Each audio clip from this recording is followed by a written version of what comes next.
Bonjour à tous! Donc aujourd'hui, on aborde la section 1.5. On va parler des différentes adaptations physiques et comportementales. C'est à la page 33 dans ton manuel Origine. Donc prends tous les crayons dont tu as besoin et reviens à la vidéo.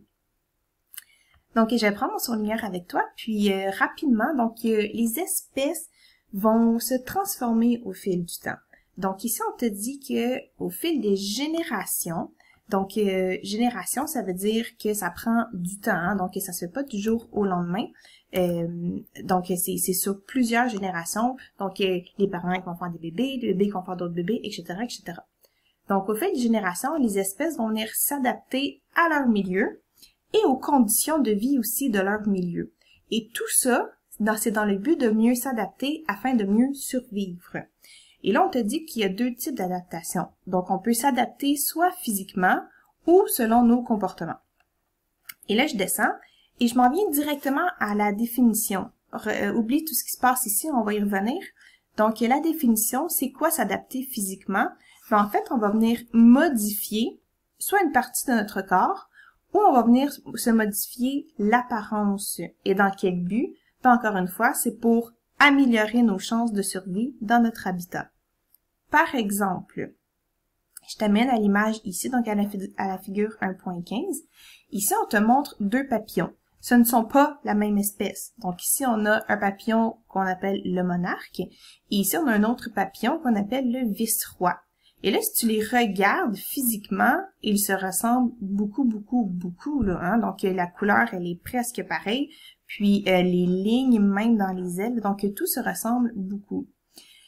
En fait, là, le papillon monarque, pour les prédateurs, donc si jamais je suis un prédateur que je veux manger le monarque, il est toxique. Donc, je vais être malade si je mange le monarque. Mais là, tu comprendras que le papillon vice-roi, au fil des générations, donc il s'est adapté. Donc, il a pris l'apparence du monarque pour pouvoir se protéger des prédateurs. Donc, les prédateurs ne vont pas venir manger le monarque parce qu'ils tombent malades. Et ils ne mangeront pas non plus le papillon vice-roi parce qu'ils se disent, ben, c'est le même papillon, donc je vais tomber malade aussi.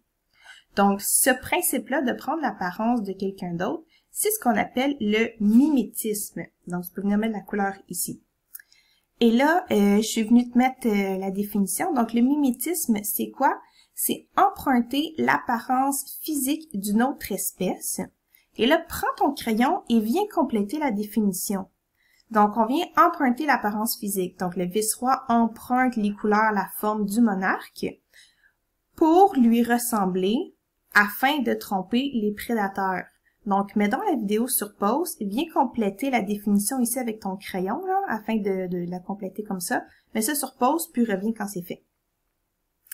Donc, voici pour le mimétisme. Il y a un autre mot ici, donc il y a une deuxième adaptation physique qui est possible. C'est ce qu'on appelle le camouflage. Et là, le camouflage, la définition est ici. C'est aussi possible de venir adopter des caractéristiques du milieu afin de venir leurrer. Là, leurrer, c'est un mot un peu trop fancy, hein? Donc, ce que tu peux faire, c'est juste venir le barrer, puis changer le mot leurrer pour le mot tromper, parce que c'est ce que ça veut dire. Donc, en fait, si je reprends la définition, le camouflage, c'est quoi? C'est quand une espèce vient adopter les caractéristiques du milieu afin de venir tromper les prédateurs. Je te montre une image pour pouvoir bien distinguer le mimétisme du camouflage. Donc, voici des exemples de camouflage. Je vais cliquer pour l'agrandir. Donc ici, on a un poisson et regarde la couleur du poisson et regarde ici le gravier, la couleur du gravier. Imagine que tu es un prédateur et que tu passes rapidement. Il y a des grandes chances, en fait, que tu ne repères pas le poisson parce qu'il est camouflé, donc il est comme caché parmi le gravier. Deuxième exemple, ben, notre fameux caméléon, hein, donc, aussitôt qu'on j'ai dit le mot camouflage, il y en a certains d'entre vous qui ont dû penser tout de suite à un caméléon. Donc, le caméléon va venir s'adapter à son environnement pour venir se cacher, pour venir se camoufler. Par exemple, ici, on est dans un environnement comme verdâtre, on voit qu'il y a des branches, des arbres pas loin, de la verdure, donc, c'est normal que le caméléon prenne aussi un camouflage, donc qui vienne modifier la couleur de sa peau. Imagine si on avait un caméléon qui était rouge pétant sur une petite roche grise. ben s'il y avait un prédateur, c'est sûr et certain que le caméléon se ferait repérer tout de suite. Ici aussi, donc je trouve ça vraiment intéressant. Pour vrai, quand j'ai passé rapidement, si j'avais pas vu l'œil ici, j'aurais passé tout droit.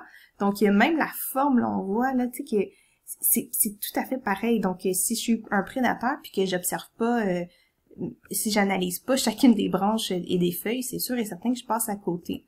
Je voulais t'en montrer un autre, c'est celui-là. Donc ici on a un criquet parmi des copeaux de bois puis des feuilles mortes, puis donc c'est vraiment un camouflage réussi là.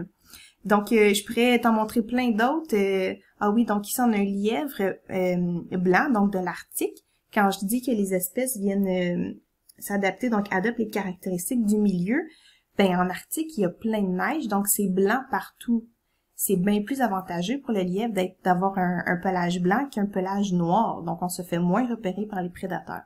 Donc là, je pense que tu comprends le principe. Tu peux venir voir d'autres images, là. Donc, j'ai juste tapé camouflage dans Google, puis je suis venue sur Wikipédia, puis il y en a plein d'autres, là, tu sais, je peux pas tout te montrer, là, mais il y en a plein d'autres. Donc, on revient à notre cahier origine.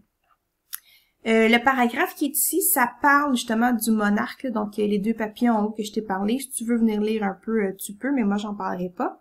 Et finalement, faut pas oublier, là, j'ai parlé des différentes espèces animales, mais le règne aussi végétal en fait partie. Hein. Donc ici, on a ce qu'on appelle une disamore, donc ça fait partie de l'arbre de l'érable. Et ici, il y a la graine. Et là, on voit que la graine, c'est comme si elle était, comme si elle avait deux petites ailes avec elle. En fait, tout ça ici, c'est ce qu'on appelle des hélicoptères. Donc quand t'es dehors, puis qu'il y a un petit un vent, puis là, ça revole partout, puis on dirait que ça vole dans les airs, mais c'est ce qu'on appelle des petits hélicoptères. Donc, au lieu de juste tomber au pied de l'arbre, et donc de s'enraciner et de produire un autre arbre, ben, ces petites ailes-là permettent à l'érable, avec le vent, de venir déposer la graine plus loin, de s'enraciner, et là, de produire un autre arbre. Et d'ici, on a d'autres petits hélicoptères qui vont tomber, qui vont s'envoler avec le vent, qui vont aller plus loin, et qui vont encore s'enraciner dans le sol et faire pousser un autre arbre. Donc, de cette façon-là, ça permet à l'érable de pouvoir venir se reproduire à plusieurs endroits différents. Donc, on va tourner la page. C'est assez là, pour les adaptations physiques. J'en ai quand même beaucoup parlé. On va passer maintenant aux adaptations comportementales. Et bon, ben comme ça le dit un peu dans le titre, donc une adaptation comportementale, c'est au niveau du comportement. Donc, par exemple, ici, on a ce qu'on appelle un banc de poissons. Je vais te tasser ça, là, tu vas mieux voir. Donc, un banc de poissons, c'est quoi un banc de poissons? Ben, c'est des poissons qui se déplacent en groupe. Donc, ils se déplacent en groupe pour pouvoir se protéger de leurs prédateurs. Donc, imagine que tu es ce poisson-là, et mais tu te promènes seul. Mais il y a malheureusement plus de chances que tu te fasses prendre par un prédateur que si vous vous promenez puis vous êtes des centaines et des centaines et des centaines ensemble. Donc, il y a plus de chances que le prédateur vienne manger soit ton voisin, ou l'autre voisin aussi, ou l'autre voisin ici, et pas toi. Donc, ça protège plus de poissons de cette façon-là. Et ce qui est intéressant aussi de ce comportement-là, c'est que les bébés, les plus petits poissons vont être au milieu. Donc, habituellement, s'il y a un prédateur, ben, il y a plus de chances qu'ils mangent les poissons là, aux alentours avant d'aller au milieu. Donc, ça donne une plus grande chance de survie aux petits. Autre chose aussi, donc au niveau des végétaux, on voit que la plante est comme poussée, mais elle penche. En fait, ce qui arrive, c'est qu'ici, il y a une fenêtre, donc les rayons du soleil peuvent rentrer.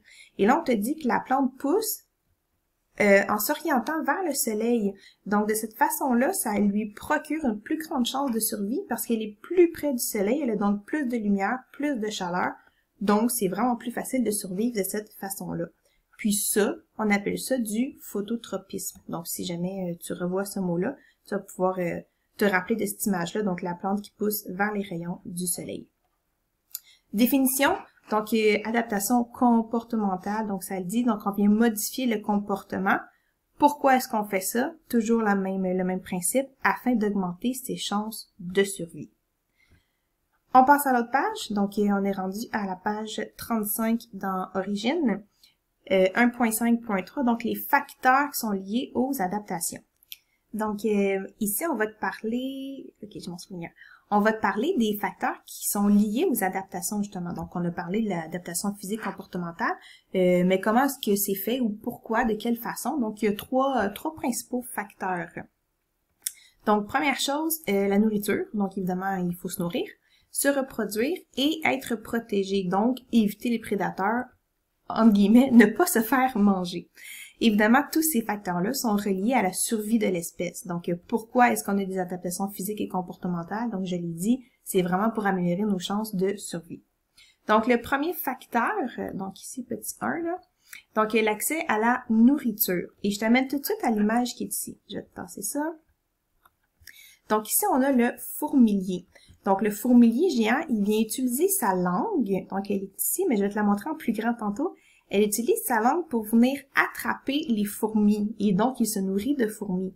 Donc, on s'entend que il faut que... s'il se nourrit de fourmis, ben, il faut que ça soit adapté. Il faut que sa langue soit adaptée pour être capable de manger des fourmis. Sinon, ben, ça fonctionne pas. Je te montre le fourmilier en plus grand. Attention.